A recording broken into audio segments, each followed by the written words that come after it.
We'll start off with a panel discussion today. So just to take you through the running order. We're going to have a panel discussion, and it's going to be Anna Lucas, Elinor Brass, Sofia, Victoria, I can't say that. Victorino. Sarah Vanderpump and Claire Robbins. And each of you will have 10 minutes. I'm going to be very strict as we need to keep to time. And then after that, we'll have a discussion where you guys can come in and have a conversation and start asking questions. And we'll also be asking each other questions as well. And there's going to be a mixture of slide presentations, current research, artworks, and film screenings as well. Then after that, we'll have a tea break as part of the discussion. Then Gavin Wade from Eastside Projects will be doing a presentation at 4 o'clock. And then at 4:45, Michaela Ross, she'll also be making a presentation. And then we'll have drinks after that. Okay.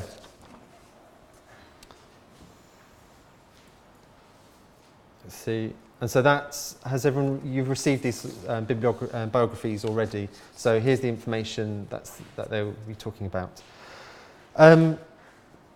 So this is our second seminar, and we need to talk about this and changing perceptions of art's role and the value in society. Okay. So this is our second seminar. The previous one was in May, and this was held at the Institute of Education, and it was a day-long discussion talking about things that we're noticing in education at the moment and how we are thinking about how to react to it. And so from that, I'm going to go back into that in a second, so hence why I'm being slightly vague. So from the invitation, we've said, not for the first time, art's value and role in society is changing. Long-held views of the artist as a solitary producer of rarefied goods are being contested, and a new sense in which art's engagement with material and immaterial labour can be useful for a common good is gaining currency. We need to talk about this as a seminar series that seeks to increase opportunities for art educators, and I've added to this, artists and academics to discuss practices across institutions and qualification frameworks. And in this seminar, we aim to develop a deeper understanding of the changing values and roles for the artist and their implications for culture and educational institutions, and reflect on the philosophical and structural changes happening within a number of cultural institutions, and consider what in precarious times art education can learn from these developments. And I think each of us has a different position. Things that I may notice working at the Slade, and I'm the head of undergraduate, program, and I run the sculpture area. And the things that I notice within sculpture, particularly at the Slade, are very different to what other people notice in their own institutions.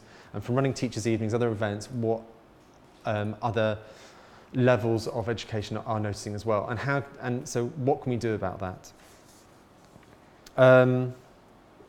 So this conversation originally started with Claire and I, and also then Annie Bicknell was brought in later on, and we've had long conversations about, but mainly particularly Claire and I have been talking about what we can do and what we're noticing. And so this is kind of bring out these conversations to start a question process, and also to have it as an open questioning, so we can then try to value what can actually possibly change and how to do that.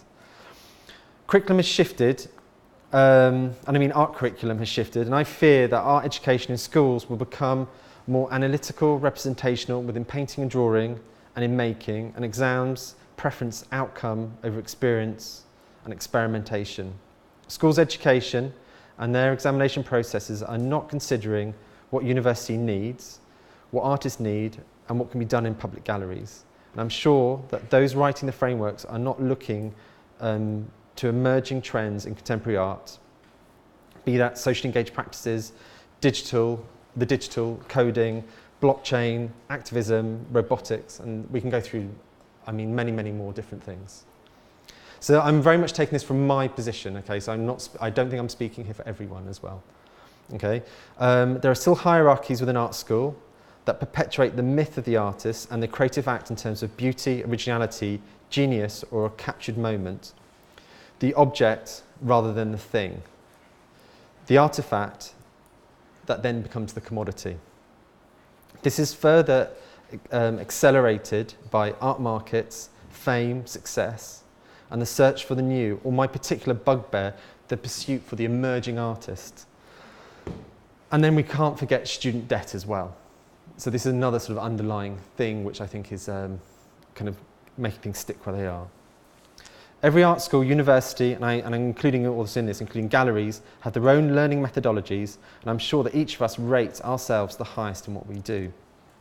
Why should artists work with schools, young people, older communities? It's not just a job within the creative industries. These engagements form the subject and open questions of publics, audience, agency, and hopefully challenging and evolving art world systems. I want my students at the Slade to work with schools, young people, and older communities, but it isn't that straightforward. And I mean that is in,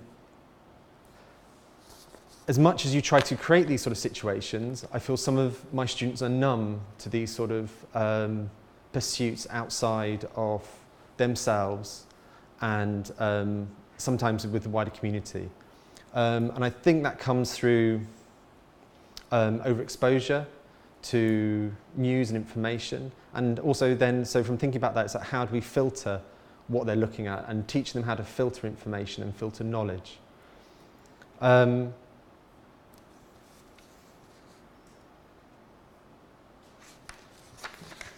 Just checking what my page is in the right order.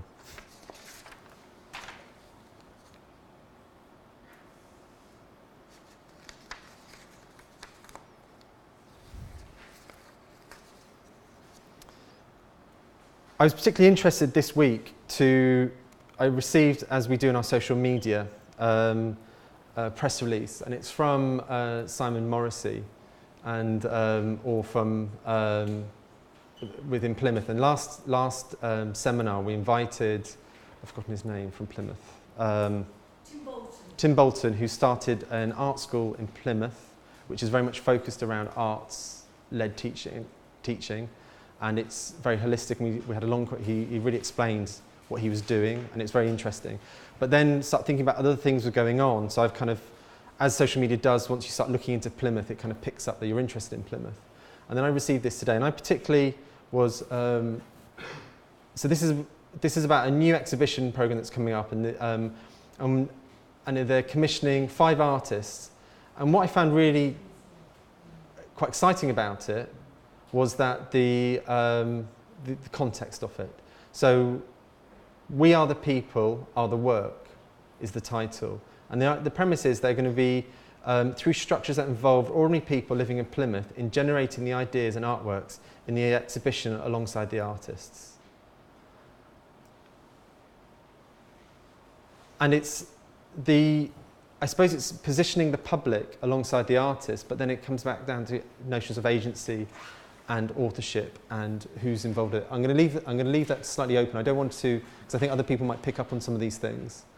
But it's when the social comes across into the art making, I think is very important, and how you can kind of foster that, but also giving equal footing to the participants as well. And this sort of question of participant and agents and how that fits in, I think can always be very slippery.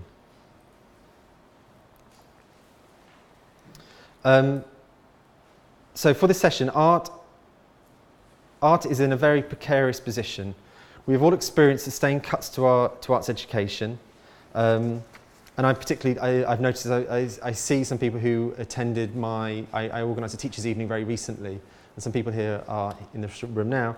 And what was interesting is that for this teachers' evening, I explained what we do at the Slade, and I don't think it's always very clear what higher education does and what we're looking for as well. And we talked a lot about how we teach at the Slade, what portfolios are, and interviews, and how to access HE. But then afterwards, one of the teachers talked to me about 3 years ago they had 60 students on their GCSE programme studying art, and this year they've got 9. And they estimate that's going to be a similar case next year. So if we've got 9 people do GCSE, how many will be then doing A-levels, and how many people will be coming through to be doing degree level or foundation, and how that spreads out. So not only is it precarious, it's very risky what's happening. And so then we have questions of if this is state education, what happens in the other forms within private education and other models that we can look at. What's clear is art is not seen as a holistic subject that can support and stimulate other knowledge and learning. There is no connected curriculum. As we know, STEM subjects are given greater presence. Are schools becoming too poorly resourced to teach art? No time, no money. Should we be looking to public galleries and museums to provide learning environments? And what is the role of higher education in this? Like, what do we need to do? These are the sort of questions I have at the moment. Within my own personal experience as an artist, I've found that some education departments in major institutions can be freer, more radical and open to methods that the gallery curator is not comfortable in addressing or is not interested in addressing, or if they are just tackling these questions but in terms of the image that you're creating. My students and recent graduates are perpetually filling the ever more available opportunities for event-based art happenings within our public institutions, conceivably, I mean hopefully, making work for themselves or for their small networks or within their own art scenes. Their immaterial labour, their often unpaid work, may develop a personal presence. Their images of their art are displayed, however, their images of their art are displayed within gigantic knowledge edifices in cyberspace. And I mean that in so that you see the work being collected or absorbed by the gallery, the work is put off onto their walls, they're on social media, and where that work exists, it becomes the image of the situation. And whether you actually have to be there or not, to be witness to it. And I've been thinking about that particularly with a Frederick Jameson text, The Aesthetics of Singularity. And I don't know, I'm not quite sure if this kind of quote fits into it, but this idea of the science fiction writer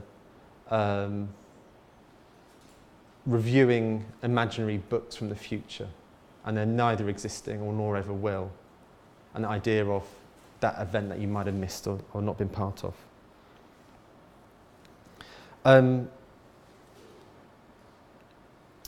Thinking about my own students and these sort of situations or these events, is it the right work for these young artists?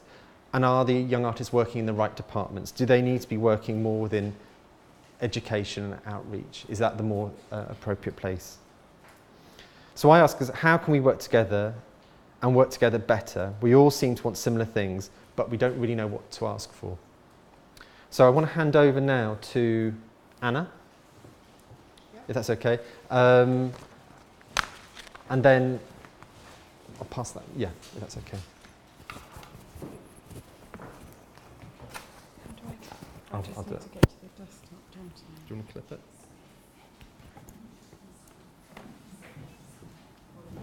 Do you think it doesn't probably need much microphone? Maybe rather.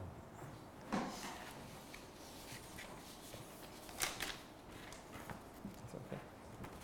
Yeah, there's my Do you want the mouse. lights down? Shall I just indicate to you when I'm about to show the clip? I'm just going to talk for a couple of minutes, then show a clip and talk again, and then show another clip. Hopefully this will work. Hi, so I'm an artist and I work in gallery education, and I'm also an academic who teaches, so I kind of bridge a few of the areas that Kieren's just touched on. I'm a filmmaker, and I guess I've always really worked with situations I find myself in and responding to external situations more than working with a studio practice, although I have started building more of a studio practice. And for me, using the camera, the microphone and the editing process are really fundamental in my kind of looking and understanding of the world. So that's what I use to open up and answer questions, which then are generative, as with most artists, of more questions and elusive answers. So after a long period of working in gallery education and as a freelance artist, in 2010 I started working at De Montfort University in Leicester. So it was my first time of returning to an academic institution as a fine art lecturer. And that really prompted me to think about what is art school and what it was in 2010, and who am I trained to look and make in Sheffield in the early 90s. Who am I now teaching in this very familiar, similar environment? So I just started filming before and after work with old 16mm stock. So the moment that I was filming was also a moment where we thought artists' access to 16mm film was kind of dying out. So I was using a kind of dying material medium to try and capture what I also saw as a space, in the case of De Montfort University, that looks like, it still looked like it had for 40 years. It's taken me a long time to make the film, so during that period of time, the building that I was filming in has now become a kind of, from the generic 60s block, it's now the generic corporatized, freshly clad, new version of art school, which isn't visible in the film. But I just thought maybe it's helpful at the beginning of this kind of debate as well to situate us with what's quite an old look or classic look at art school. So I'll just play you 3 or 4 minutes from what is a 12-minute film. So should we have the lights off? And I will hope. Oh, it's opened in. What do I need to? Probably. It's probably okay. Full screen there. That's fine actually. Have we got sound? Okay. Is it working? No.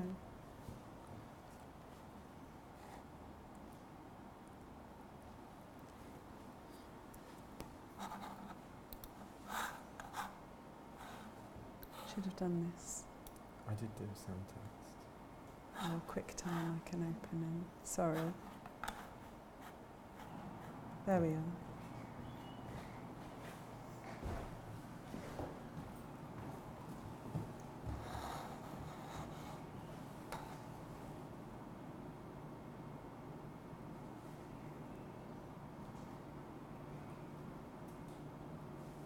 Can't get the sound higher.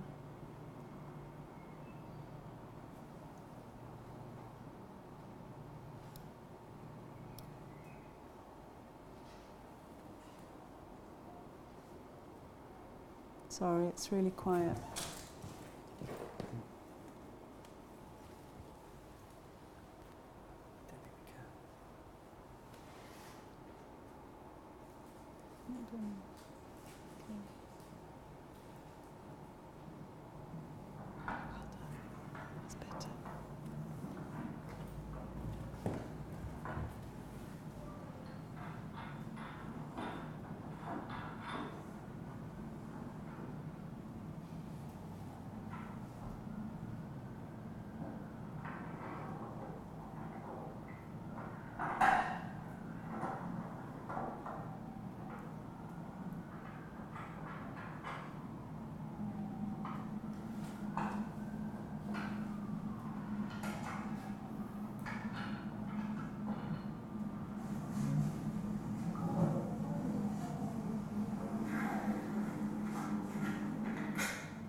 I'll turn it down and carry on talking and introducing the next film while this one runs. But so I guess just in making this, I was interested in the materiality of the spaces and the workshops and studios and that idea of kind of haptic processes.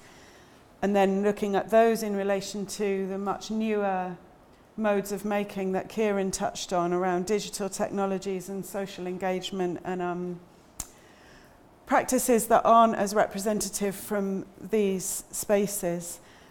Alongside the institution and the space of academia and the kind of multiple meetings with acronyms that I didn't understand and forms in triplicate and the sort of increasing data analysis of the student attainment and the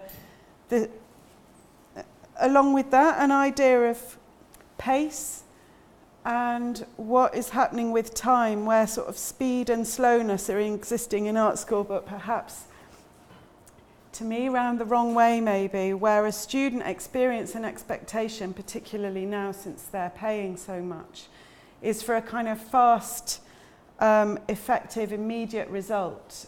I even heard an anecdote the other day about a student not understanding why they had lost 30 points from 100, rather than the idea that they might start at 0 and work up to a position of 70, but the disappointment was in not being at 100%. So on one hand, there's this kind of desire for speed, and our culture presents us with that. And yet the institutions themselves are incredibly slow to respond to the socio-cultural and political climate, which obviously artists try to respond very immediately to.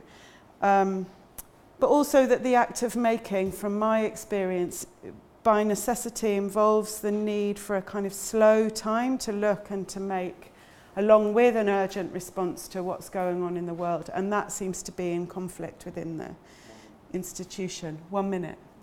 So I'm not going to show you the film that I made at Tate, but it is on my website.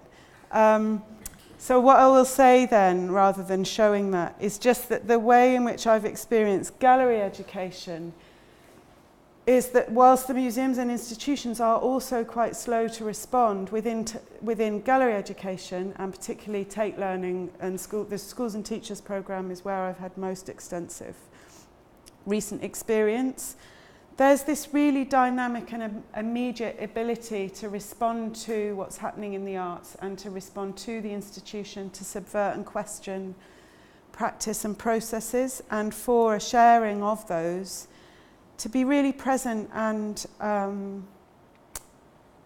direct with other communities. So in my recent experience with a group of 30 international teachers, through which then I was able to disseminate and understand experiences of young people within schools. How's that? Do you want to hear? Yeah. I'll leave it there because there isn't time to show the other clip. But yeah, hopefully, oh yeah, let's just say that's that. Thank you.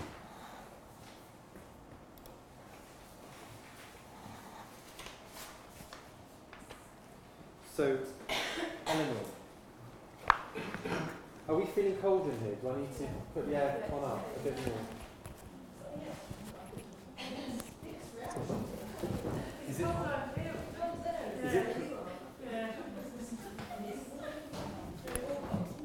Shall I clip it on for you? Maybe easier. Thank you. Okay. Are you showing videos? No, just the PowerPoint. We have the lights back. Yeah. Great. I'll just check your. Yep, it's fine.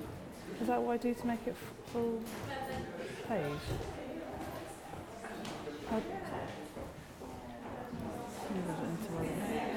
I just use the arrows then to move it. Yes. Okay, fine. Thanks.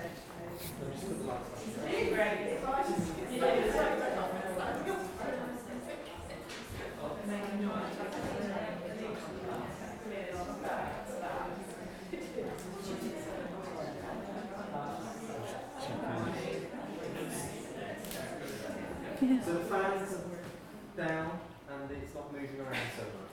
So let me go. Might need to be kept awake now. Hi, my name's Elinor and I'm a teacher and an artist. I'm head of art at Eltham College, which is in South East London, and I run Gerald Moore Gallery. And what I'd like to do today is just to tell you a little bit about what we do at the gallery, which I think connects quite nicely with some of the things that have been discussed. And maybe it'll pose a few questions for us to talk about later as much as anything. So some of the things I want to talk about are the projects that some of the projects that we've developed, but leading on towards how the gallery has changed and how the focus has altered in the time that it's been open, which is the last 5 years, towards a greater involvement from the students in what happens in the programme. So the gallery, we were very lucky that an all student gave money to build the gallery, but the initial idea was for it to house his work, which was a bit tricky because it looks like this. And that's the nicest bit I could find for you. So we've got a whole collection by a very enthusiastic artist who's now in his 90s, which is quite misogynistic, quite difficult to look at, not very appropriate to show small children. So when I started, when I started the school, I was head of art. I decided that I wanted to move to London, and I'd worked at a state school before, so I thought, well, I'll just start at this school. I'll work in an independent school for a bit and see what it's like. I'll be able to try things that we couldn't afford to do at my last school. And then the discussion about the gallery emerged. And but it didn't seem, I didn't understand how it was relevant to the school. It was like just a tomb to this old man. So I put a proposal through, and I just sort of suggested what it is now, which is we have huge amounts of outreach. So we have someone who's responsible for the outreach. We have lots of classes and courses. We work a lot with the local community, and I'll come a little bit more to that now. So we've got staff that work specifically there, and we have to generate an income in order to fund their positions. So the first show was Gerald's show, and we do show his work somewhere in the gallery all of the time. But we've been really, actually one of the things that's been a real pleasure for me is to be able to commission artists to make new work for us. So this is the first thing that I had ever commissioned, which is by Lawrence Kavanagh. And one of the things that worked really well with this project was because it was based on a text. So we were able to work quite closely with other subjects. So we worked with English a great deal. We worked with music, the music department. They composed amazing piece of work that was in response to the work back in the space. And actually a lot of the kind of cross-curricular ideas kind of came from that first show. Since then, we've commissioned young curators. So this was Mervyn Peake, who's an old boy from the school as well. So we managed to borrow lots of work by him, and that was a brand new show that we put on in the gallery. And that's, yes, there's some really beautiful drawings. And then we worked actually, well, there's just a few different artists. This is by Martin Neworth, and he constructed these pinhole cameras, which were the boxes that you see, in response to sculptures that he'd borrowed from some of his artist friends. And so lots of things came from that. We worked with physics a great deal. They came in and built pinhole cameras, and it was actually a really successful show. It looked a bit like that. So these are a few of the commissions that we've done in the space that we have. So you're actually a lot of young artists who we've connected with. Sometimes they have. Actually, this artist is called Rose Cronin, and she works a lot with South London Gallery as well. But she also led regular workshops in the gallery, which I think was great because it meant she had an exhibition on at the same time as she was teaching the students. So that's her exhibition. So as well as that, we've actually connected with local artists. So these are some examples of exhibitions that we've had where we've worked with local artists and local art groups that have come in, which has been really fantastic as a way of building our audiences, given that we are open to the public. We have an expectation for people to come in, but we also obviously fundamentally we're a private school, and that sometimes is a problem for getting people to come and visit. Right. So just very quickly, that we also borrowed, we were very lucky to be on the Hayward touring show circuit, which means that we've actually, the most recent show we've had was Matisse. So then I suppose the other thing I wanted to mention is about residencies. So we have a residency, an artist in residence every year who's based in the art department, and they also have the opportunity to make work and exhibit in the gallery itself. So Faye Nicholson was our artist in residence 2 years ago, and she's brought some really interesting things into the space. Sometimes she did group exhibitions with other artists that she brought in, so she curated shows but also made work for the shows, as well as having exhibitions of her own, and also organising symposiums and similar things. So we actually our main connection with higher education was to do with that, and that's something I think I should like to, hopefully we'll discuss more, this connection between schools and higher education and whether there's a bit of a gap. Our current artist in residence, George Charman, has been with us for 2 years actually, and he's the nice thing for us, he also works on a foundation course, so that's really helped our students understand what's next, and he's been really great in support of that, but he's also an excellent teacher, and his most recent exhibition has been having philosophy sessions with the sixth formers. So they've been talking about art and philosophy, and actually he's creating a piece of work off the back of these workshops. So that will remain in the gallery garden as it'll be a conversation pit that he's constructing from those conversations. But just very quickly, we've worked with parents, we work a lot with our own junior school, so they come in and have lots of interactive sessions. We work very closely with lots of other local primary schools who come in for free. So we have 3 days a week where it's just full of primary activity. So we work closely with them, I guess, helping them with transition from primary to secondary, but also perhaps giving them opportunities they wouldn't normally have in a big space, using projection and using the exhibitions. We've worked with local PRU really regularly, and lots of senior schools as well. So they're having lots of opportunities to junior school making wearable sculpture. I'm just going to quickly whiz through because I haven't got very long. But there's 2 projects. Well, these are teachers working in the space. We've done lots of things for teachers, exhibitions for teachers. Sorry, just really quickly. So there have been 2 exhibitions I just want to mention briefly. One which we did last year, which was called Youth Uncovered. We worked with 3 different schools, some of our A-level students, some from Thomas Tallis and some from Harris Academy in Dulwich. And they put a call out for artists. They chose the artists they wanted to work with, and they made an exhibition with the artists together to create this brand new kind of fantastic project, which lasted for a number of weeks. So they were involved in setting it up and writing about it and promoting it and every element of it. And the idea behind it was to sort of talk about what it meant to be young. So everything about it came from the students. And it was quite interesting to see how the artists had to negotiate their way around how to make an artwork with somebody else. And off the back of that, this is the exhibition, sorry, just an image of it here. This year we've carried on with that same idea of getting the students even more involved in the exhibition programme, and we ran a project with 2 artists and 3 different A-level groups, again from 3 different schools, and they had a chance over a number of weeks to work on a project. So the artists sort of set out their ideas, and then the students responded, and then the next week the artists came back with new ideas, and the students responded again, and it ended up being an exhibition in the gallery at the end of the sort of 6-week period. So it was really interesting for the artists to have to be quite sort of, they had to scaffold the workshops, but they had to be reactive to what was happening in front of them. And it was just amazing to see the students work together. They'd never met before. They were from 3 very different schools with very different opportunities in their own schools. So our school, they're quite used to working in quite playful ways.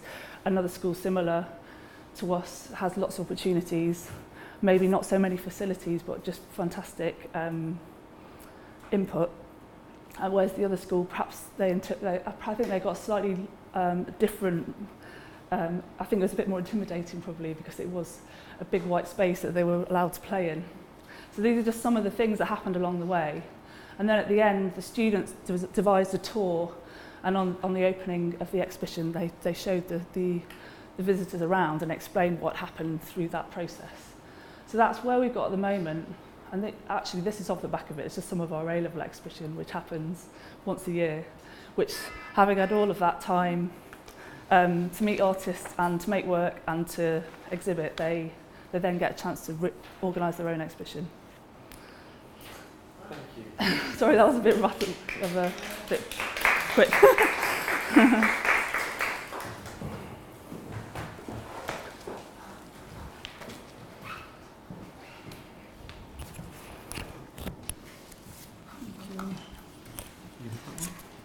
No, it's the, where am I? This one. But maybe just start with this. And then I'll just pick this one. Yeah. Okay. Yes. Oops. 1 minute warning. Okay, thank you. I'll read, so that's the only way I'll stick to time. Hi, I'm Sofia Victorino. I'm Head of Education and Public Programs at Whitechapel Gallery, and I will be reading today, otherwise there's no way I'll stick to time. So today I will focus in one project developed with artist Peter Liversidge, who will be part of the Plymouth Commissions, titled Notes on Protesting. This project happened between 2014 and 2015, and it addresses the challenges and questions raised by social and participatory art practices, considering agency, shared experience, voice, and collective action. One of my key question is, can this form of engagement trigger spaces of critical and transformative potential? And what kind of agency children have in these processes? And also, what are the ethical and political implications of this work, and how does this reflect back on the institution?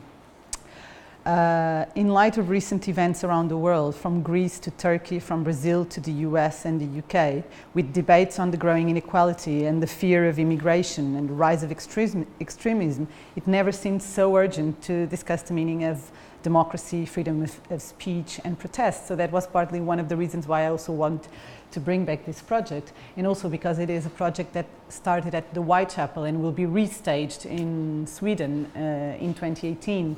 So it feels that it's taking a life of its own and it's morphing into different contexts. So Notes on Protesting is a performance by British artist Peter Liversidge, realized with a local school in East London, a school where, according to the art teacher with whom we worked with, Chloe Vinicum, 98% of the children are second or third generation immigrants from Bangladesh. The aims of the project, as we set them from the beginning, were to, with Peter, in dialogue with Peter and with the teacher, were to discuss local issues in the community and in their own daily lives, taking protest as a tool for action and change, but also to discuss the power of collective voice and how communities are formed around shared values, hopes, and notions of belonging. To give some brief context on Peter Liversidge, the artist, his work always begins with a typewritten proposal. So it's very much about this relationship of the conceptual and the performative, and the project started with this desire of being a performance, which I'll show later on. So the proposals describe how an event, situation, or object might be realized. They range from abstract and speculative, like I want to investigate coincidence, to very concrete and practical, proposing very specific actions or installations in space. They are about how people perceive the real and the unreal, the possible and or the impossible as well. And the proposals' hypothetical execution, because they are presented to institutions that have to decide whether they want to realize them or not, the proposal's hypothetical execution implicates a range of media, from sculpture, installation, sound, books, and of course performance. The idea of this, or this notion of the proposal as tool, which I think that in fact is what Peter Liversidge is doing reveals the way in which institutions define and regulate what is and what is not possible. And this method also exposes its structures, hierarchies, and considers the web of relationships involving the artist, the staff, participants, and audience. It is a network shaped by constant negotiation. And according to Peter Liversidge, and I'm quoting him, by partially removing responsibility from the artist in the decision-making process of what gets realized or not, and by opening up the discussion to a wider group of people, the process becomes potentially more democratic, he argues. So our working process with Marion Richardson Primary School developed over a 4-month period with 60 children aged 7 to 8. It evolved in 3 phases, including workshops and rehearsals at school, 2 public performances, and an exhibition at Whitechapel that come much later. So the project didn't start with an exhibition in mind. The project started as the desire to bring together a performance, and then later on I kind of challenged Peter, what if we would use the spaces of the gallery to present this in an exhibition format? But I think it's very important process-wise to say that it doesn't start with an exhibition in mind. So this first phase of workshops at school and in dialogue with the art teacher involved the artist staging and putting different images of protests onto the classroom walls, showing demonstrations in different parts of the world. Protest words were written on the blackboard, prompting the discussion of what it means to protest. And he also began by introducing his work to the children and talking about performance and the relation between the performer and the audience.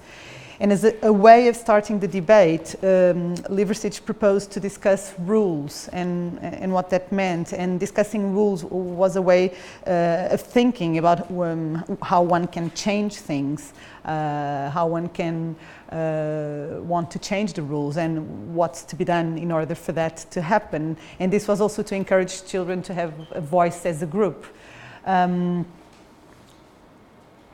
It is worth mentioning that for Liversidge, Notes on Protesting was also happening and was triggered by the extensive media coverage of demonstrations around the world at the time he was developing the project, from the Arab Spring to Syria.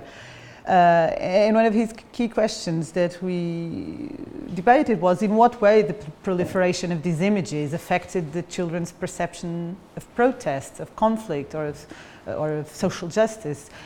And what if the meaning of protest, and this is his question, could be discussed from a positive standpoint, using performance as a tool?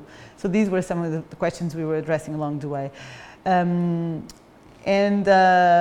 later on I had to write a text about the project, I was thinking, and one of the key projects that came to mind and I would like to share with you was really the radical pedagogical methods of the teacher and activist Corita Kent, who was operating in the 70s, from the 70s onwards at the Immaculate Heart College in LA.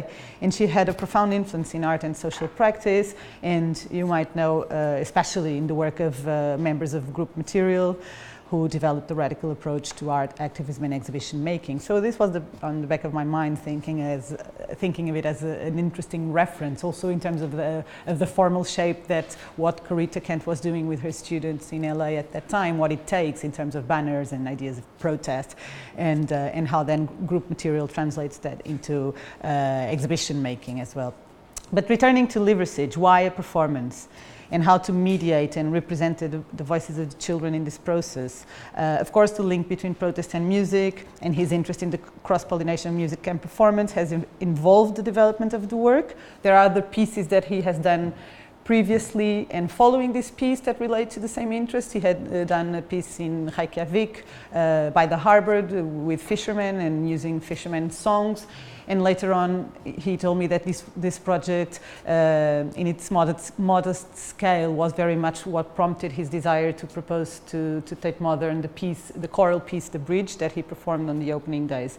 So I think for me it's interesting as well how these projects have morphed or have started as something in a certain scale that then translates into different contexts and functions as a kind of test bed for the artist to expand it in many different ways. and of course the idea that for him this was really about that act of coming together as a single voice in a kind of a temporary community. But just to go back to ideas of process and action, but also of rehearsal, repetition, and duration, and back to the classroom and to what they were doing in the lead up to the performance at Whitechapel. The children made rules for spaces of their own, like their bedrooms, a tree house, etc. So they started from the micro scale, and then they kind of went bigger than and micro scale, and also familiar places like the rules for a zoo or for a cinema. And then they created fictional spaces and the rules that govern those spaces. And finally, they made also new rules for the school. The library was being refurbished, so new rules were made for the schools.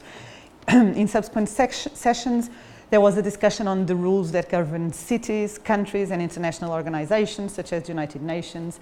And they made their own suggestions, they made drawings, they made lists, and from this final exercise, a final list was agreed and displayed in the school hall. Each working group wrote their chants and rehearsed their melodies. And of course, I'm not going into details on that, but Liversidge shared with the classroom as well some of his favorite music. He used his mobile phone to rehearse and to do some exercises. But one thing he pointed out is that he didn't want to rely on a method, and I think this is quite important for our discussion today. Quite often he had plans and had to change them, and the fluid nature of this way of working, of course, implicates a certain degree of risk and experimentation as opposed to prescriptive outcomes, which we are usually kind of told to be very articulate about. So after the rehearsals, the first public performance was staged at the gallery on May Day 2014, and then again with the same group of kids in May 2015, so 1 year later. And by that point we went back to the school with Peter Liversidge, and we recorded an interview with him and the children a year later after the project that is available online and that you can see. And just to finalize, and I'll try to be as brief as I can, I think it's important that during the performance at Whitechapel it was very strong, like this idea of the physicality of that moment. And I'd like just to quote, because it was relevant to me when thinking about this project, a text which I like a lot by Walter Benjamin, which is called Program for a Proletarian Children's Theatre, where he reflects on the value of improvisation, the singularity of a child's gesture, and the ephemeral quality of the performative act. And I felt this was very much what we were trying to do. And he argues that this is what enables the child's gesture to stand in its own authentic space. And he adds, in relation to the process of schooling, the performance is like the radical unleashing of play, something which the adult can only wonder at. So I had a few more things to say, but perhaps I'll leave it there and just show some of the images of what happened later in the staging of the second performance. In the exhibition at Whitechapel, we decided it was not about necessarily a new commission, it was more about blurring the boundaries between process and work. So we've shown some of Peter's work, the frame proposal, the materials generated during the working process in the school.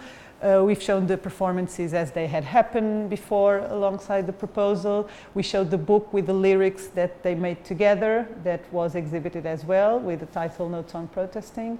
And yes, and that was very much. And then we had other groups, other students from much older, from other contexts, visiting and having the chance to meet the artist and discuss. So maybe, yeah, I should stop. So it's always hard to stop. Thank you.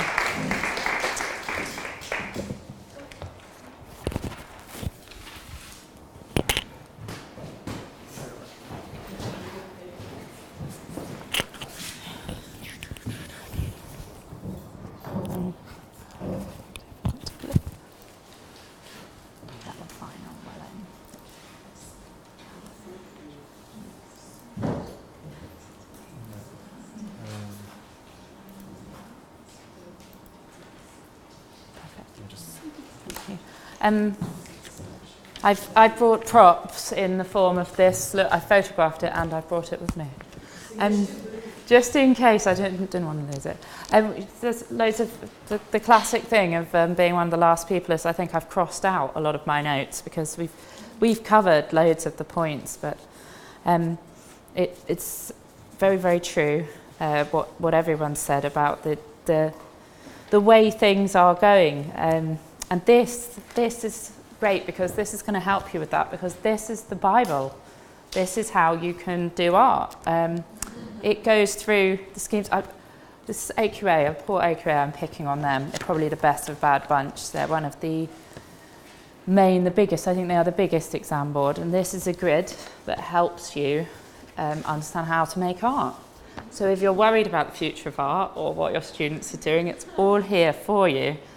And AQA's probably got the, they've probably got your best interests at heart. But unfortunately, I'm not going forward at all. There we are. Unfortunately, what it's been distilled down into in schools and lots of other places, and maybe you've seen things like this in places you've been in to visit or work with, is a tick sheet where you can tick off what you've done to make art. I should probably tell you a bit about the school that I come from and me. So I definitely didn't go to art school to make tick sheets. And I got really excited about the idea of being able to teach art. I thought it was going to be so fantastic. And the thing that I love and that was mentioned was that when you were showing those videos and you talked about slowness and speed, and I think for me it was this exactly that idea that you could control time. You could kind of create this space in the world where you could do things that were so important or that were so unimportant but seemed important for weeks or months or moments, and then other things are doing stuff. I think doing stuff is just so important. We live, I work in Welling School. It's a non-selective school in a selective borough, which is this great concept. It's brilliant. Grammar schools, roll them out everywhere. Because what you do is you get kids at 11 and you take all the ones who like school and are kind of good at school, and then you put them in a school where they then do really well because they like school and they're good at school, and then people go, those schools are great. We put the kids who are best at school in those schools, and they've come out even better at school after being at a school for years. And we get the kids who were told they weren't good at school. And our school is great for galleries when we go and work with them, because although we're an outer London borough, we tick all the other boxes. It's terrible, high level of deprivation, exceptionally high level of special need, and we've got 2,000 kids. So there's really lots of potential things there. They talk about the e-back, these buckets that you can fill, and art. I don't know if you know this, but art can only fill one bucket. It doesn't matter how many buckets you have, and it doesn't matter how much art you do. There's only one bucket for art. Photography, graphic design, textiles, film. That's one bucket for that. So you can't use the other buckets for it. They want it to be something really quantifiable and accessible, but this is what I thought it was.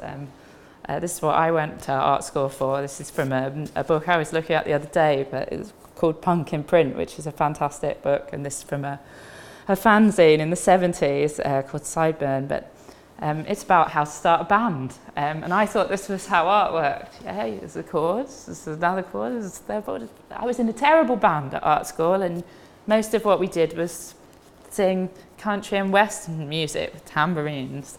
But I thought that's what art school was going to do, and I thought that's what we did at school with art. I've got 4 slides with artwork on, and it's for students I taught this year, and I thought I'd better not bring anything that wasn't new, wasn't this year's stuff. This is Lily, she's one of my lovely sixth form students, and she went out into some cafes and pubs and places, doctor surgeries around us, and put some adverts of her own. And I was thinking about, what can you teach people? Well, you can teach them about looking for a penis.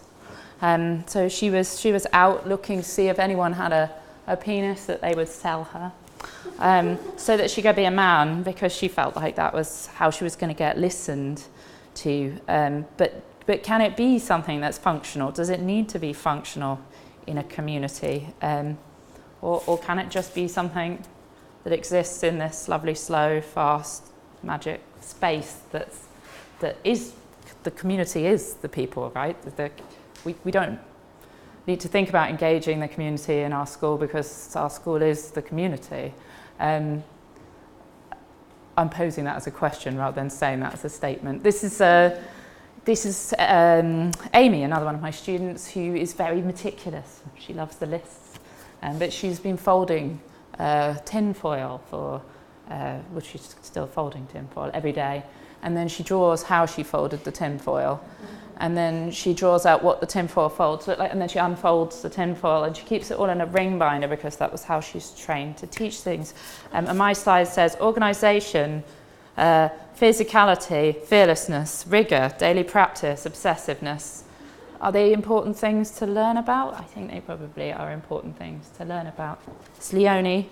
We were talking about making spaces to make work. We didn't ask her to do this. We didn't suggest that she did this. She organised for loads to do this performance and get 3 pots of paint and a big piece of paper, and she organised for some kids to come and watch her doing it, and then she videoed it. And the first we knew about this was the video that she brought in.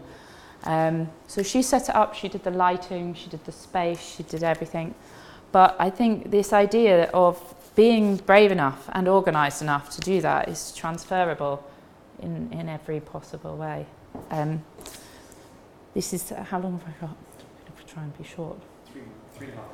This Saba, she is from Afghanistan. She went back to Afghanistan for the first time since her family had been over here, and she was terrified, and she got a lot of beautiful books that were from her family in Afghanistan, and then when she brought them back, she burnt them. Again, we did not ask her to burn the books. We certainly didn't suggest she was burning the books. But she burnt them as a mark of the destruction she saw there, and how she felt about not being there when all that stuff was happening to her family. We do lots of stuff in our gallery space. We're lucky enough to have a gallery space. The Year 9s did this positive affirmation thing, and we work a lot with kids. We do like an after-school club for kids, which is very popular, unsurprisingly, because who doesn't want to get rid of their kids after school? But they did den building. So we have a studio that no one is calling the John Cage studio. I've been trying to get them to call it that for years. Everyone just calls it V1, which is the technical room space. But it's a working space for people to work in with no wet media. And the primary school kids built dens. So I wrote fun, art should be fun, and protective, thinking about protectiveness, protecting ourselves, protecting us. This is the exhibition last night from the, that's why the photos are so terrible. I did this last night, but the art club, we have the restrictions that we're given, the bureaucracy that we're surrounded by. We were asked to do an art club, and what they really wanted, I think, was for us to just do something really straightforward. But the kids took complete ownership of it, and they set up this show themselves, and they did a year. They decided they wanted to spend a year putting a show together, and they wanted to look at nature, and they wanted to look at nature in lots of different ways. So they did photographs and cyanotypes, and they collected bits of nature and started to think about how we affect the world around us. And then they put together a show last night and invited their family and their friends, and went around and talked about it.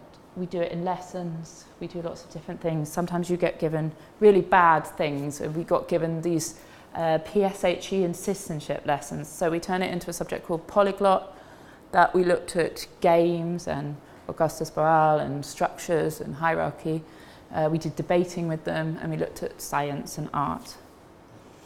I'm going to sort of try and wrap it up, but we do a show every year that's also run by the students. That's a prize, and Sophia's been out and seen this before, but it's we call it the Alternative Prize. We run it at the same time as the Turner Prize, and Tate, we've been lucky enough to work with Tate a few times doing things at the same time, and it's for young people. It's a prize that they are selected, and the best one wins a prize.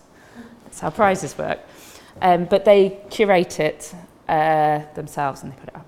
But I've ended up with art is a space where lots of things that aren't art can happen, which was a quote that one of my kids said, who said that she also said she hated art and she never wanted to do art, but she did think art being really useful as a space that lots of things could happen that weren't art.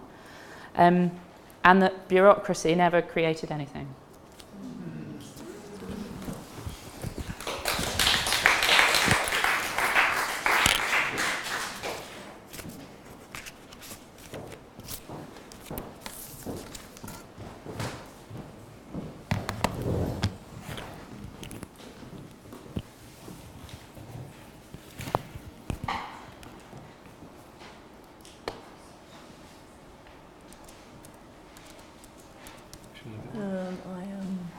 That one there.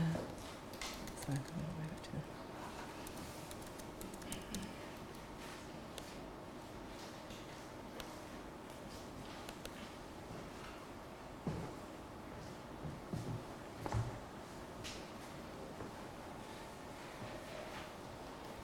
Okay, good. I'm Claire Robbins, and I've been co-running this seminar series with Kieren. So it's great to see so many of you who came to the first one, back at this one, and good to see others of you who've just joined us for this, oh God, better turn my sound down, for this, my email's popping in, for this second in the seminar series. So, but I wanted to start really by saying, because this one focuses on the interfaces between art, artists, art galleries, organisations and formal education, that there has been and continues to be an enormous amount of really excellent work in this area that develops partnerships, collaborations between art and artists. And there's no shortage of publications or reports that attest to the success of these projects. And they span right back to the late 70s, the 1980s. And I see Jane over there, who's the director of Engage. And Engage have been absolutely kind of crucial in brokering these relationships between artists, arts organisations, schools, colleges, etc. So I'm thinking of things like creative partnerships as well, and the Inquire project, Visual Paths, Watch This Space, all have extraordinary case studies of brilliant projects that have been rolled out over the years. And interestingly, thinking about today, it was the subject of my dissertation when I was a student at the Institute of Education about 25 years ago, training to be a teacher. My focus was on working with galleries and museums, because at that time, as a newly qualified teacher going into schools, I saw galleries in particular as the main way to kind of forge a relationship and introduce contemporary art practices into institutions and spaces where it felt like art has stood still, where art was a practice that owed more to the 19th stroke early 20th century than it did to the time that I was working in. And so I think these kind of feelings about where art is and how art's positioned and experienced by young people has been an ongoing debate for those 25 years for me. And sadly, you hear it again and again, and we encounter the idea that it is very difficult for teachers in schools to move beyond those predictable outcomes. I reread a little while ago a piece by Leanne Turvey, gallery educator, where she cites Richard Neutra's 1950s architecture, which experiments about bringing the outside in. And her metaphor continues with the idea of the gallery educator who brings contemporary art into the school, but rather in the manner of the Trojan horse. So it's a kind of troublesome model that's being brought in. And so this idea too of where people work, what the relationship is between institutions is kind of crucial in some of these articulations of who can do what and where. We heard from Christiana and Alan, who are here in the audience today, about some of the problems and why it's difficult to work with, not just with examination boards that Sarah's alluded to, the increasing amount of instrumentalisation, regulation, measurement that we're expected to do, but also with a shifting role for teachers within school, where continuing professional development in your subject area is more or less kind of a no-go area. Nobody really gets opportunities to do CPD related to what they teach anymore. That seems to be very much a thing of the past, and it wasn't once. So there's a changing role for teachers. It's hard for teachers to get out of school. So, where am I going forward? Sorry, Kieren, am I on this slide? Am I? That one. Oh, okay, lovely, thank you. Sorry, should be a bit obvious. So as you know, and all the time these developments have been going on in schools, of course there's been developments going on in gallery education. And when Maria Balshaw was still at the Whitworth in Manchester, she talks about the parallel developments of art practice and gallery education. And this, if anything, is gallery education's strength. It has been able to move forward in parallel with art practices. And this has given it the kind of nimbleness and the possibilities for operating in ways that just haven't been available in other institutional settings, I think. And these developments are kind of codependent, I think, on the developments here mapped out by Simon Sheik. And I've used this quote because I think he sums it up rather nicely and succinctly when we think about the ways in which art's roles and values have shifted. That since the 60s, he says, with the advent of minimalist sculpture, conceptual art, site-specific practices, art institutions have had to take on the double process of the dematerialisation of the art object, as articulated by Lucy Lippard, and the so-called expanded field of practices, talked about by Rosalind Krauss, but expanded far beyond sculpture, on the other hand. And this is in turn has led to establishing of new public platforms, formats, not just exhibiting venues, but also the production of exhibitions in different types of venues, as well as creating venues that are not primarily for exhibition at all. Sheik points to shifts between art, and I quote here, as a thing in the world, and art as a place where things happen. And I think that's an important aspect in some of the things we're talking about today and some of the things we're thinking about as we kind of acknowledge what shifts have been possible in some places and what shifts have been very difficult in others. And this is also, I think we could add to the list there that Sheik draws on, other things that have happened. It's the acknowledgement of art as a multidisciplinary practice that engages with everyday realities, that engages with politics and social issues. We've also got the recognition of artistic research and the importance of artistic research and how it's become influential in other spheres, which some, such as Pelin Tan, for example, associate with a methodological crisis within the social and scientific disciplines. So art's ability to work across platforms, to be multidisciplinary, has positioned it and its research in a very kind of rich place. Add to this the effects of globalization, post-colonial theory requiring the decentering of dominant Western perspectives, and an acknowledgement of how the histories of art, including collections and our understanding of curatorial ventures, have been found to have very large holes in them. And understandably, we have a situation that precipitates change, that moves us into areas, practices and methods that challenge ones that have gone before. And it's a really exciting time in that sense. There are a lot of really exciting things happening. Yet last week I found myself at an Engage South East meeting at the Towner Gallery in Eastbourne with a lot of wonderful people who all work in gallery education, and the title of the meeting was "How can galleries work effectively with schools?" And it's like, God, we've been here again and again and again and we're still here. But the situation at the moment is such, and the talks that we've had from everybody before I stood up here, kind of a testament to it, is a very, very difficult one.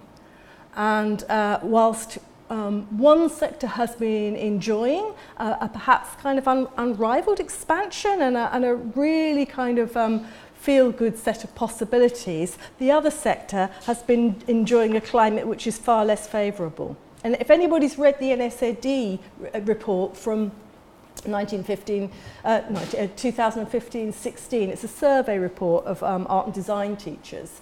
And what we can see in there too is an inconsistency, again pointed to by our speakers, across the sectors in education, where we can see that although independent schools are much more likely to be supporting their schools, to visit their students, to engage with artworks firsthand, to make visits to museums and galleries.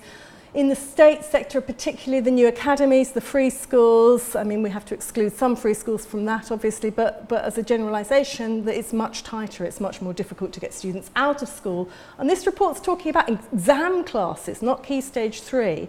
Not Key Stage 3, which is the only time in children's formal education period, compulsory education, that they are guaranteed to have an art expert and an experience in art and design. That's it. Those 3 years are the only time, and this is further down the line. It's an examination period.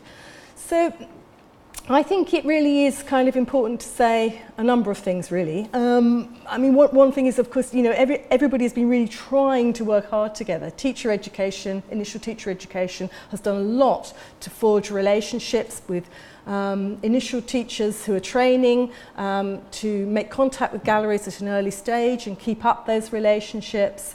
There's been so much work already done that it does pose many questions for us about how we can go on and work further and achieve more in very different times, I think, because we are looking at different times ahead and they will demand different sorts of solutions. And why we flagged up the idea of the commons or commoning in relation to this talk today is because is commoning something that's familiar to anyone? I think it's more familiar for people who work in gallery and gallery education. But I guess, correct me if I'm wrong, someone, but the etymology of the term kind of derives from, in English anyway, from the enclosures of the Land Act that happened between the 17th century and the 19th century, where what had previously been common land available for everybody to use for grazing, for farming, etc., became parcelled off and became in private ownership. So it's the idea of the privatisation of what was common and what was everybody's and what everybody had access to, and the partitioning of things and the giving of those things to discrete and distinctive groups, and therewith the creation of a hierarchy. So although, you know, we can argue about that time giving liberties, it also came with a lot of exclusions and a lot of problems. And so that idea of the commons, of opening things up for a common good, has been something that a lot of institutions have worked with, and a lot of art institutions and organisations in particular have thought about in terms of how they structure themselves internally and how they operate with others. And so, and I think, you know, the idea about a gallery, and again, you know, how a gallery might operate and where art education is within that. What's the work of the gallery and what's the work of education? For a lot of galleries and arts organisations now, those distinctions have fallen away. So the work of the gallery and the work of education is one and the same. So this, in a sense, is a way in which we can start to think about how we're institutionally constituted and how we can work not only within our institutions but outside them. I mean, I don't have any answers, but it seems to me to be a very kind of profitable way of thinking, is to question the very relationships that we have with each other and the ways we might work. Okay, and very quickly, I wanted to flag up 2 historical images, just by way of maybe prompting some things for us to take forward into discussion. And they're both of, the first one is from 1968, and it's an exhibition called The Model by Pelle, I can't remember his name now, Pelle, must have it, Nielsen, thank you, Pelle Nielsen at Moderna Museet in Sweden. And I think it's worth showing because it was an extraordinary experiment. Nielsen's a 26-year-old activist who was enabled to take over the gallery completely and turn the gallery into a playground space, giving the children agency to construct and behave in that space however they wanted. It was a play space, and Nielsen had been interested in play spaces in different areas of Denmark. But the idea that a whole of a gallery is given over as a children's playground or a children's play space is an interesting thing, and interesting that it happened in 1968. And one last one, which is an image that sorry about the quality of it, but I've just taken it on my phone from an archive I've been in this week. And I noticed you were talking about Marion Richardson Primary School. How many of you might be familiar with Marion Richardson as her name? Does she mean, okay, Jane again. I don't know how, she probably doesn't mean much to people, but Marion Richardson is here in the Wee Normal 8 for the Hall of Fame. This is a copy of Vogue, from a page from Vogue, 1923. And Richardson had just had an exhibition of her children's artwork at the Independent Gallery in Grafton Street in that same year. She'd previously shown at the Omega workshops in 1917. And here she is alongside Louis Aragon, Manuel de Falla, Marianne Moore, and she is a school teacher in Dudley in the Midlands. And her work has earned her a place in Vogue. Now, I suppose when we talk about who commenting and we talk about who can occupy what spaces and where, this to me is sort of extraordinary, really. I mean, Sarah, we have you up in a page of Vogue. Elinor, I mean, you know, it begs some questions, I think, that we can take forward about status, professionalism, value, and spaces of occupation. Who can occupy them? Who can say what in them? Which brings us back quite neatly to some of the things that was said in the first couple of presentations. So, thank you. Okay.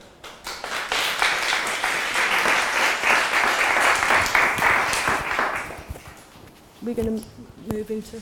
Can you bring the lights?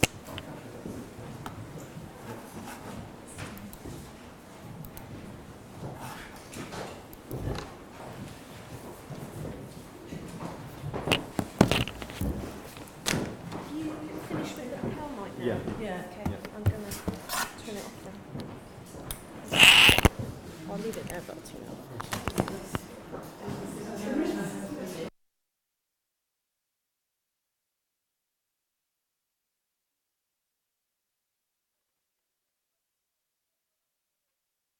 I couldn't change the alarm time, so I thought I'd leave it. Okay, so we've got about half an hour to have a discussion. I've got some glass of water, and I think it's having questions from you, the audience, and also questions for each other as well. So I think some of us were kind of saying things which were, I suppose, contradictory and questioning what we do in our roles. And that. We've also got this catch box, which we're not going to throw around too much, but it is a microphone in here, so you, when you are speaking, if that's okay. Okay. Is there anyone who wants to start off on the floor who wants to say anything? No? Is there anyone here on the panel who wants to question each other? If not, I've got a few. Which I'll hold this for a moment.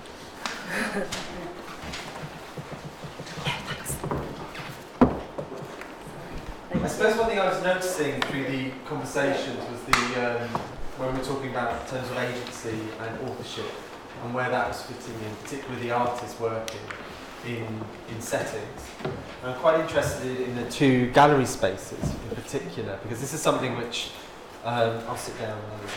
I was particularly interested in them because of how they operate and who they operate for, whether they're for the schools or whether they're for the students or whether they're for public audiences. And I suppose that's the difference. You were saying very clearly that the school in Eltham is open to the public, and then, but I question which bit of the programme you're foregrounding, whether it's the education programme or whether it is the exhibition programme. And then the same with, I suppose, your John Cage, the JC. No one calls it. So we've got the gallery, which is called the Berwick Road Gallery, because that's the road it's on, and then B1. Yeah. I would like to be called the John Cage Studio, but it's not catching on. Okay. And then also, I suppose, in Whitechapel as well, where the spaces feel quite significantly different function, because they are supposed to be process-led, but they also have a huge amount of limitations in what process might mean in that space. So usually process unfolds in a space other than that particular one, and what is staged there, and what I hope to to a certain degree to share with Peter Livesic's project, was those interstitial spaces between showing work, showing the artist's work, showing what the process was, and which remains non-accessible to the wider audience, but what those spaces can do in terms of sharing maybe the energy, the questions, the search, and the kind of collectivity that goes together when those ideas are set in motion.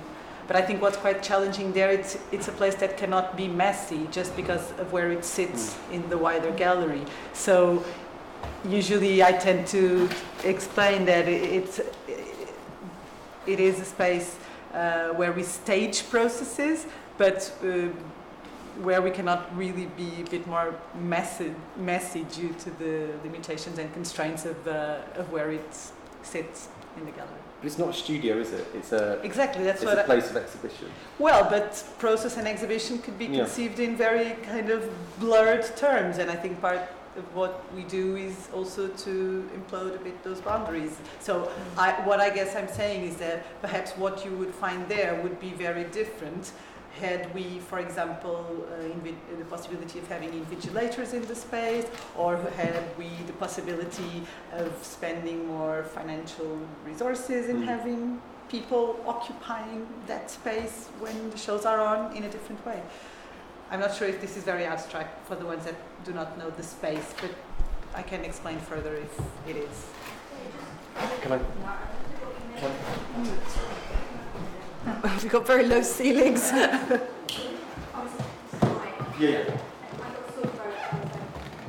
wondered, in relation to that, what you doing with the total exchange space, where they're actually trying to do process in the space, and does that have value, or does messiness somehow compromise the art?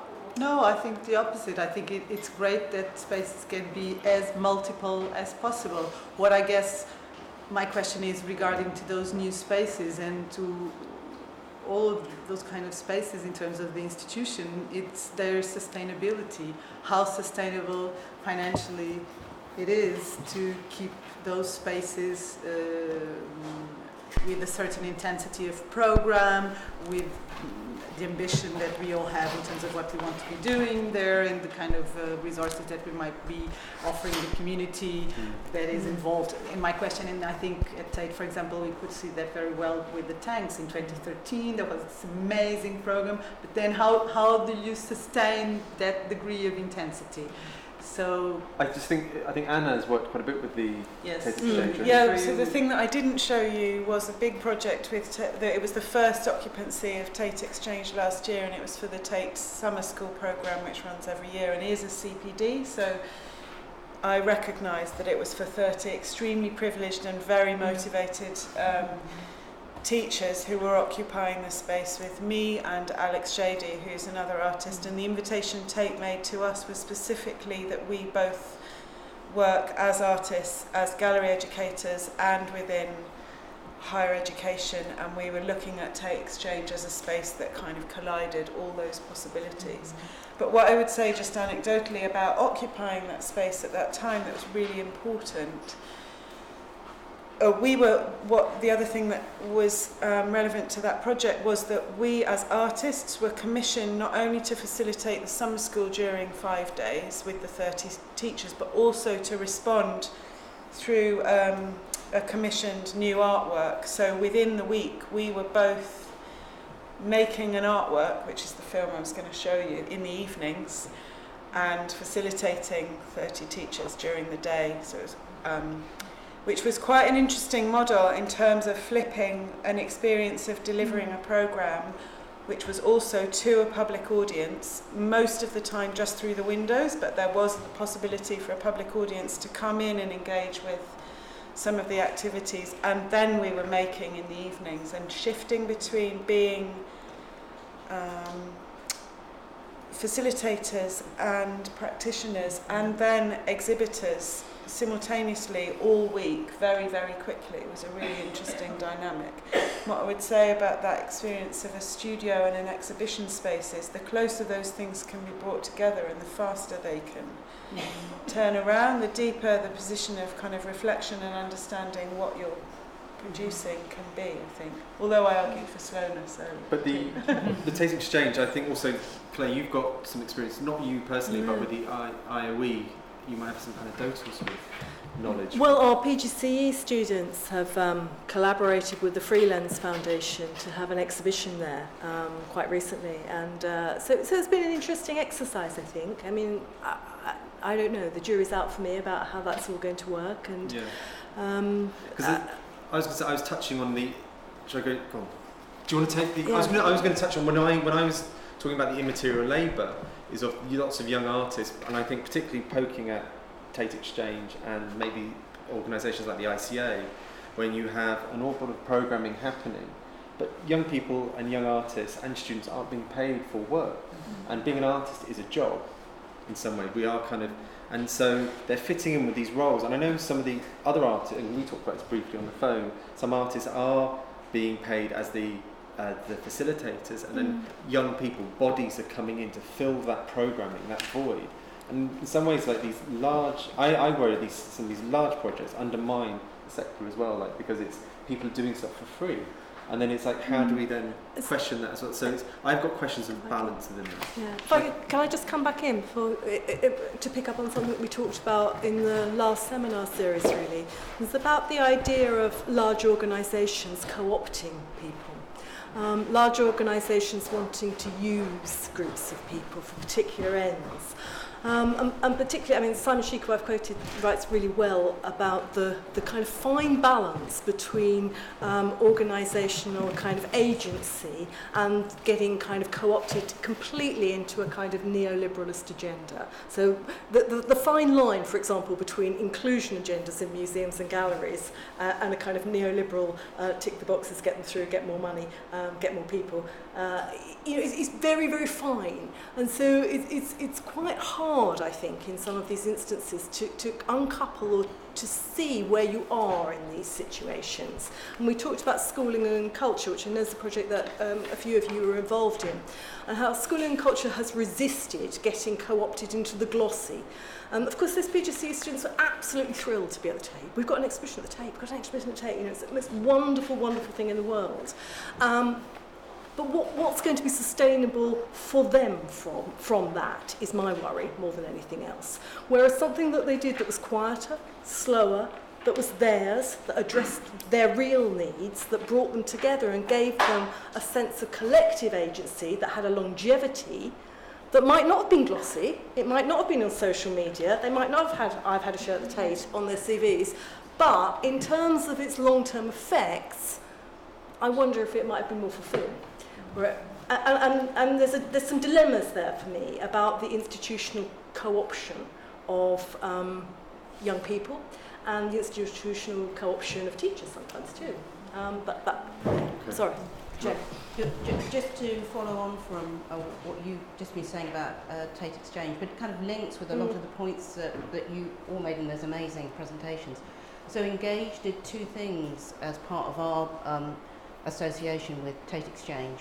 And we had a sharing event for colleagues who work in gallery education, which was all about sharing practice and research, and that element was closed. And then that group of people very generously, they were from across the UK and Europe, shared their expertise, all their knowledge of working in gallery education and visual arts education with younger people, and the intention was to really encourage those young people to think about working in the creative sector, perhaps in gallery education, and that was phenomenally popular. It was really exciting, but what was, I thought, really interesting is in the evaluation that we did of both events, the event for young people and some older people who are interested in working in the sector, people were incredibly positive about it and had a fabulous experience.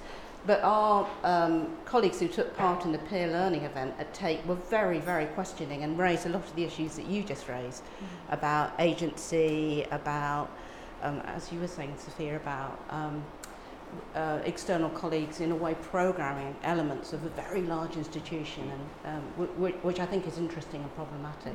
And just really briefly, another initiative Engage has been involved with colleagues is called Generation Art, which is really responding to the sort of crisis in visual arts education.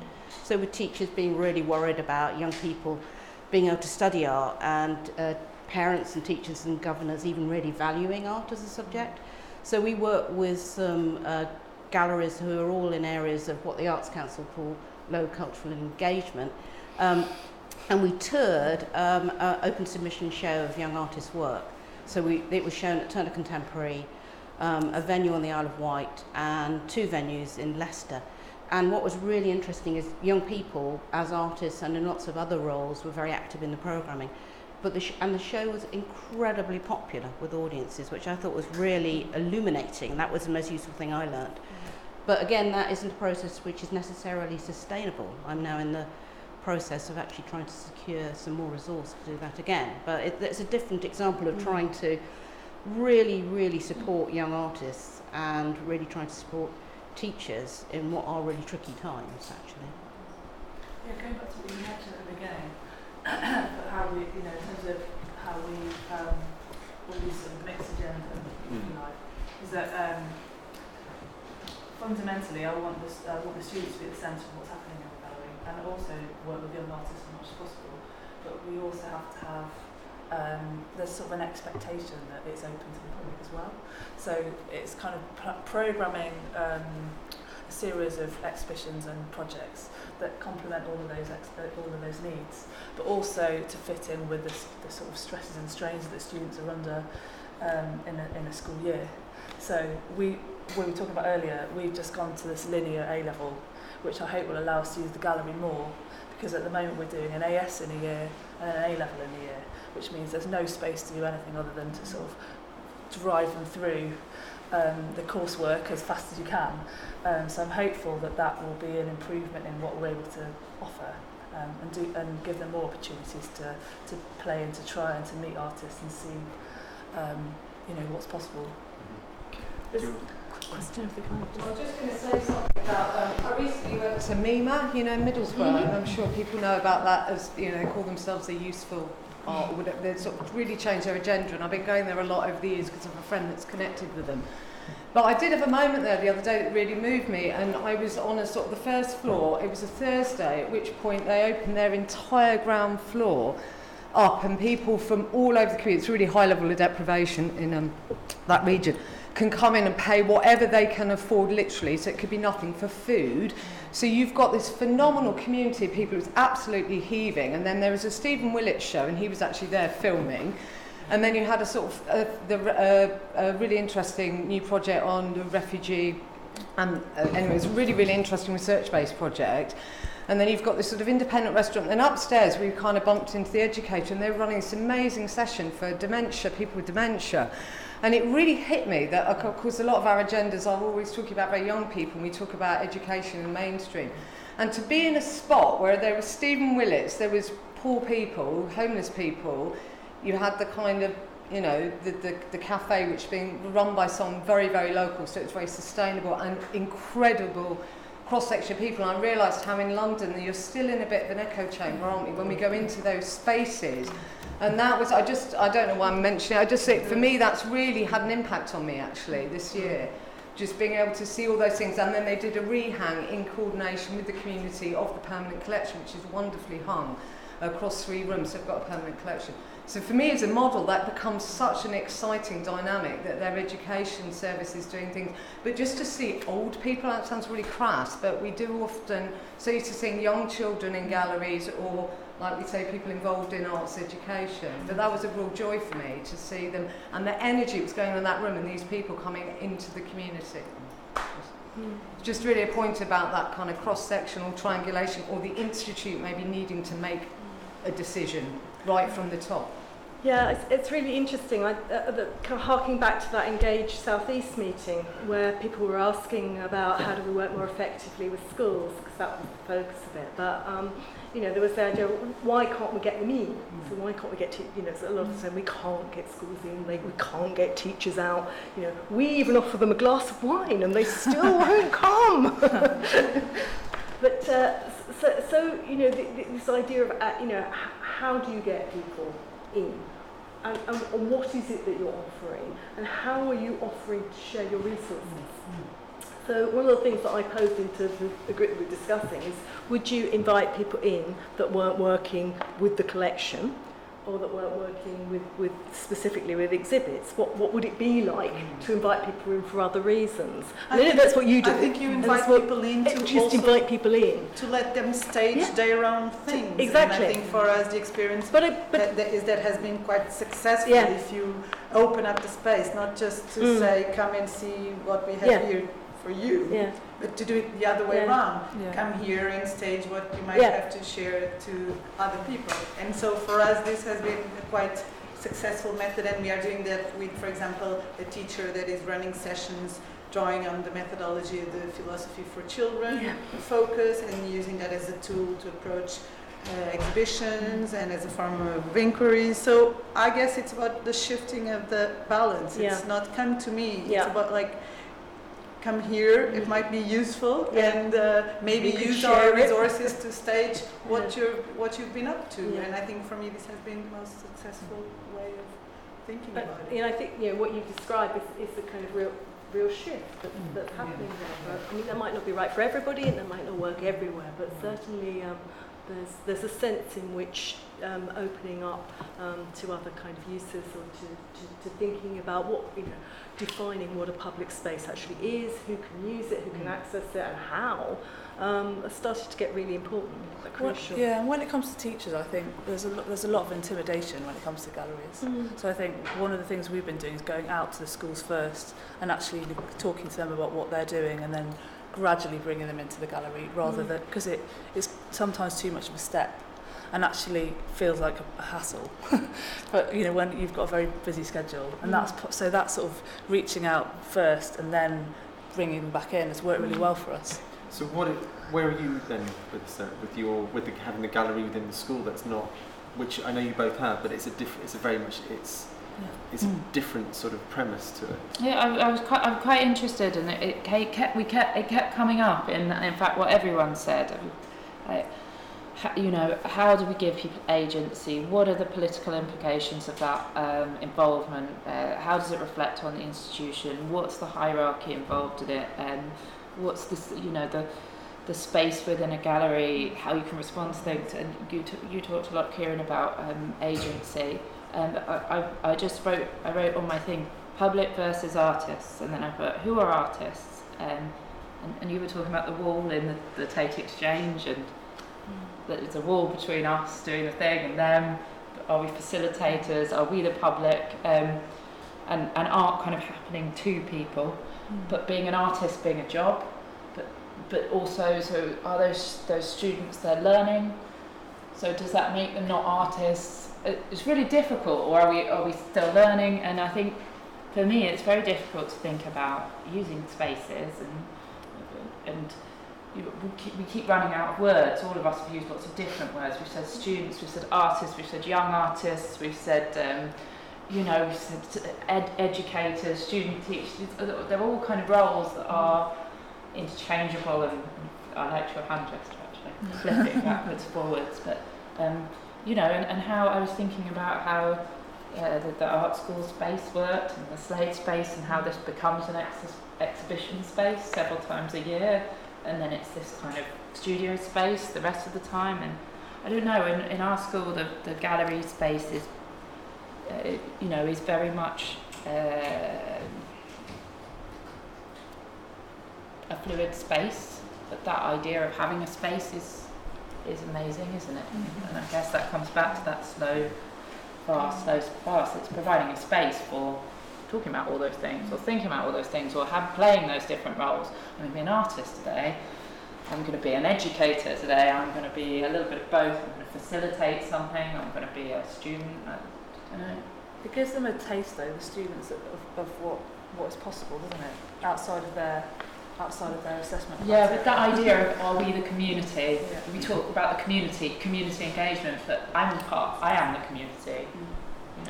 I've got the cushion. I just wanted to say a couple of things about this notion of community, gallery and space. Because I think this thing about having a gallery in the school is brilliant, and I'm quite interested in how that could be a space that could be opened up to the rest of the community as well, so it becomes this sort of very democratic space. And I think the problem we have with galleries is that they've become a bit harder to kind of access, which is, it's just shocking and depressing. But you know, and a lot of that is to do with funding. Schools used to be banging on the doors, but we used to offer free workshops at galleries. So that's really it's a tricky space now, and it's become even more kind of politicized, and that's kind of depressing, I think. But and I think if I think it's really important that young people are able to see themselves in galleries, and that's why that kind of space at the Whitechapel is so important, and the Tate Exchange, that they can see this process of how to be an artist and how to talk directly and express themselves directly to the public. Yeah, that's what I want to say.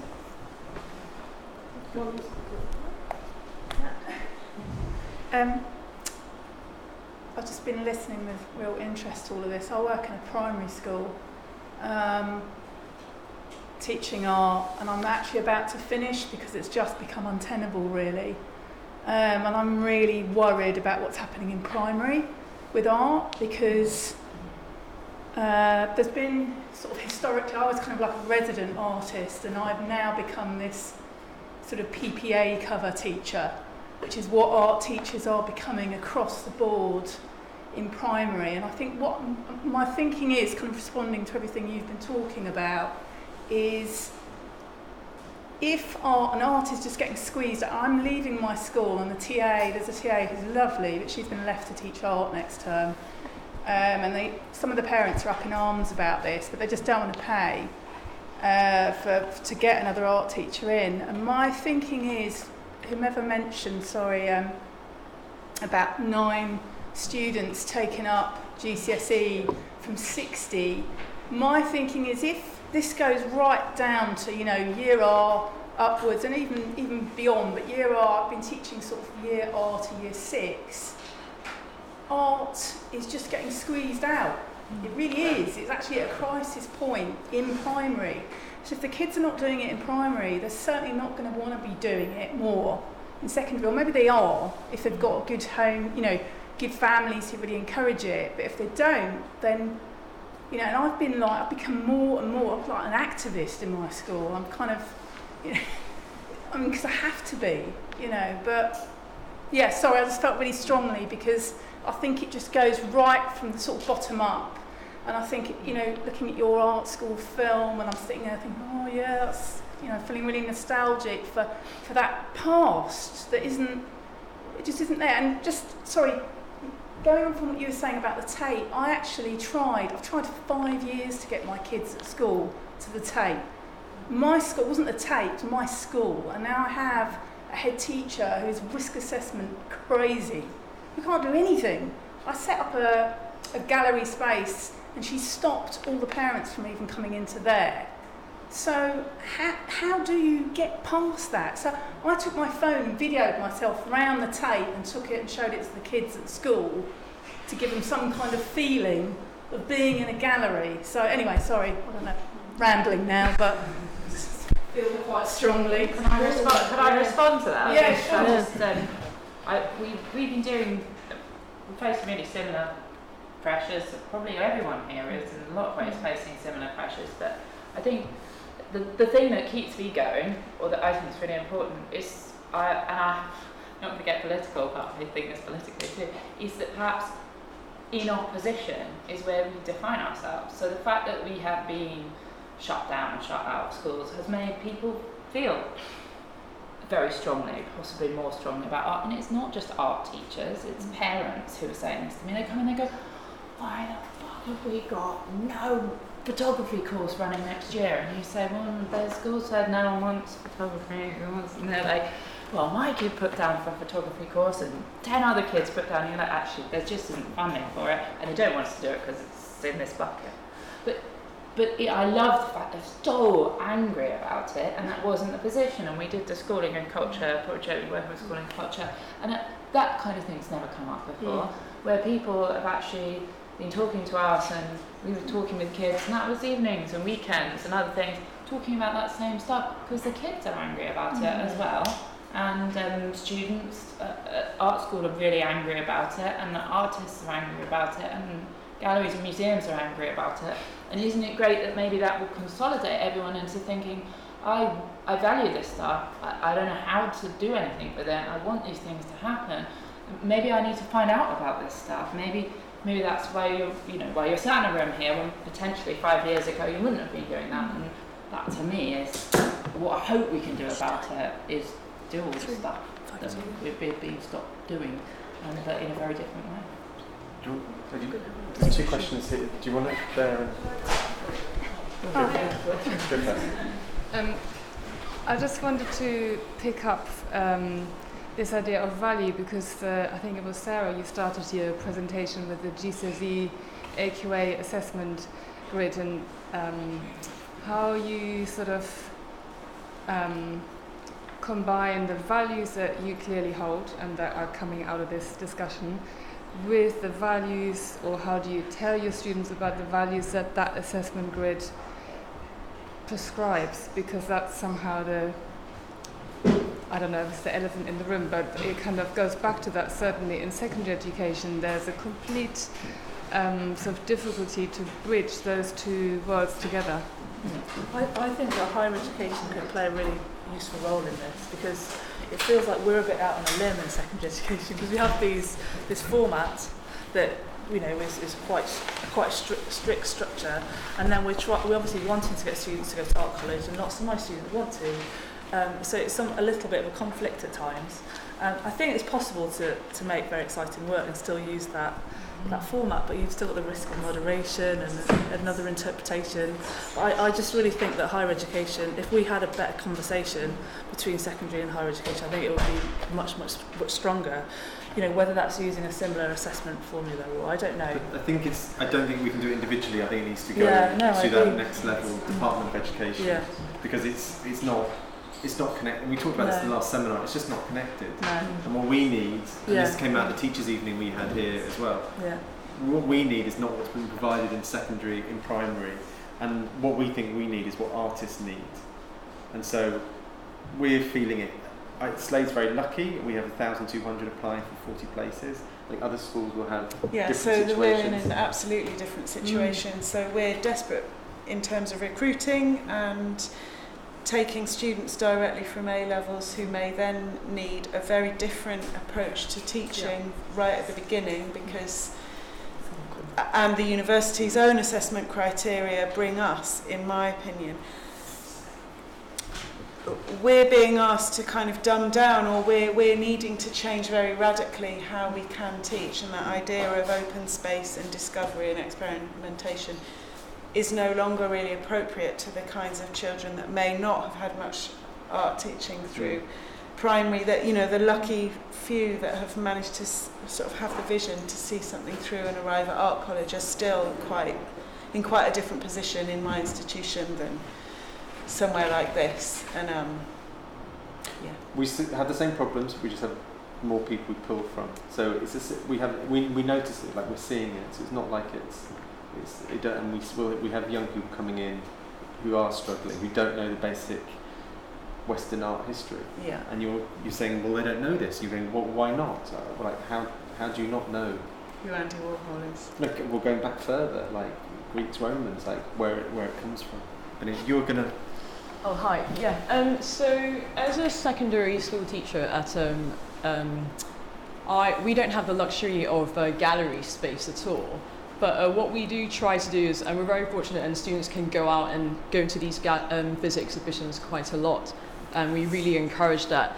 But what we try to where we try to put value into art is entering students into a lot of competitions.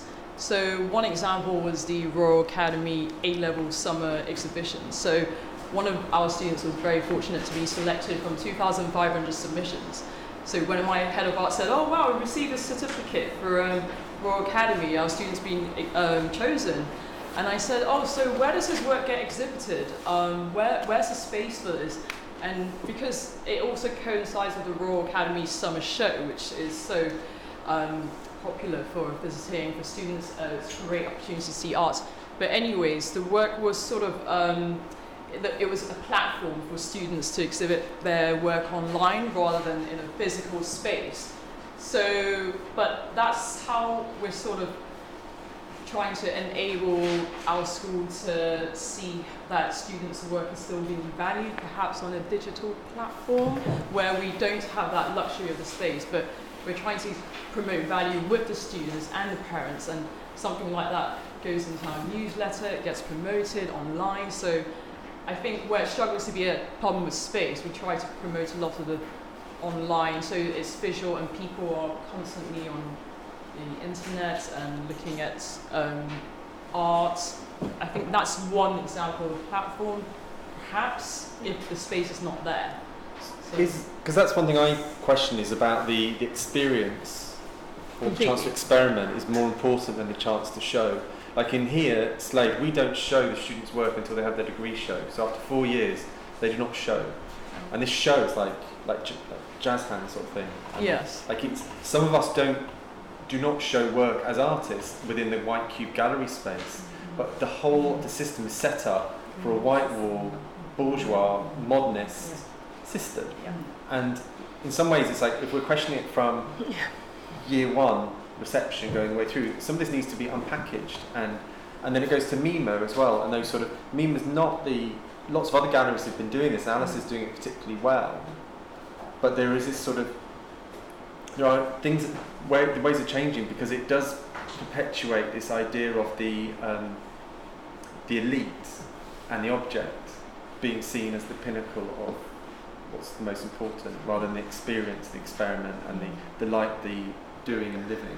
I just have to talk about this in conjunction with something that one of the other teachers at my school did, and it was off the back of someone at the school coming in saying their father was in this old people's home that was horrible and depressing, and they went out there and it was depressing, and we had loads of sixth form photography students who were spending their own money printing out big prints of things, and we spoke to this old people's home, and they said, yeah, we would love some work on the walls, please, that would be fantastic.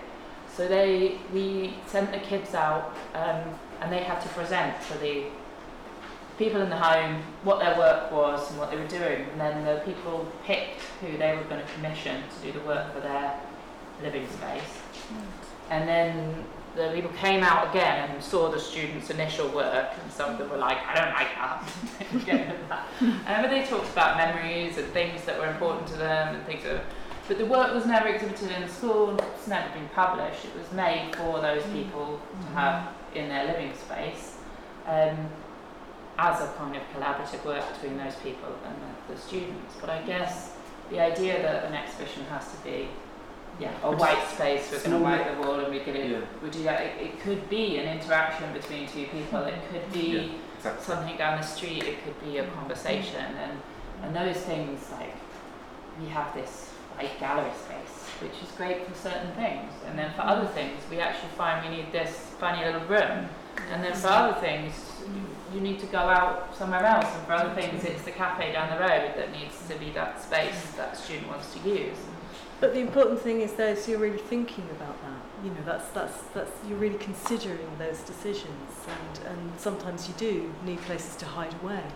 Sometimes you need places that we can retreat to that are outside of a kind of punitive gaze, and we all have that within institutions, the increasing accountability, and sometimes you need to be able to move outside of spaces of accountability to operate before coming back into a space, you know, kind of reconfigured. So that those different spaces and those different needs are really important. I think they've been kind of coming through quite strongly, and I was particularly taken with your film, Anna, and the way in which, you know, you're looking this almost nostalgic look of walking into an art college that hasn't changed, and thinking about the way that practices have changed, but institutions often haven't. Education institutions are often very slow to kind of move and change. Their structures are lumpy and difficult, and so some of the work that takes place in them. And I think this idea of sort of nimbleness in spaces is an interesting one. But what we don't want to start regretting is kind of getting rid of things, is to becoming these spaces that strip out everything that was once crucial to the experience of being in a studio or using materials or using processes. So it's a difficult balance, I think, all of that.